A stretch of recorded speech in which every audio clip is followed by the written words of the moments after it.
আপনারা এখানে দেখতে পাচ্ছেন গরুর গলার কাছে 4টি অংশ থাকে।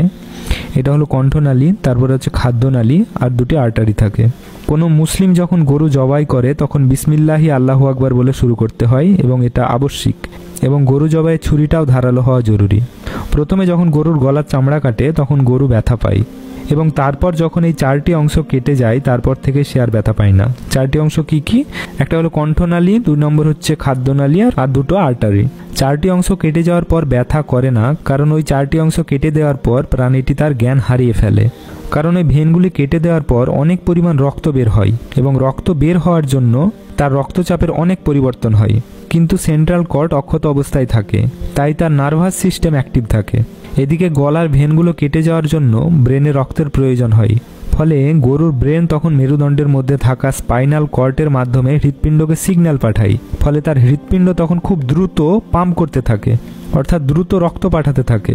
কিন্তু রক্ত তখন আর ব্রেনে পৌঁছায় না, বাইরে বেরিয়ে যায়। কারণ ওই ভেনগুলোই কাটা হয়ে গেছে। ফলে হয় কি, তখন দেহের সমস্ত রক্ত 7 থেকে 10 মিনিটের মধ্যে বাইরে বেরিয়ে যায়। তাই যখনই গরু জবাই করা হয়, গরু জবাইয়ের পর 7 থেকে 10 মিনিট গরুটিকে তার নিজের অবস্থায় ছেড়ে দেওয়া উচিত। অনেকে গরু জবাইয়ের পর তার মেরুদণ্ডের স্পাইনাল কর্টেক্সকে কেটে দেয়। তাতে হয় কি, তার হার্ট পাম্প করা বন্ধ করে দেয়, অর্থাৎ হার্ট অ্যাটাক হয়। আর হার্ট পাম্প করা বন্ধ করে দিলে শরীরের সমস্ত রক্ত বাইরে বেরিয়ে আসতে পারে না। ফলে সেই মাংস যদি ভালোভাবে রান্না না করা হয় তাহলে কিন্তু শরীরের অনেক রোগ সৃষ্টি হতে পারে। তাই সাবধান এবং সতর্ক থাকবেন, ইসলামিক পদ্ধতিতে সঠিকভাবে গরুকে জবাই করবেন।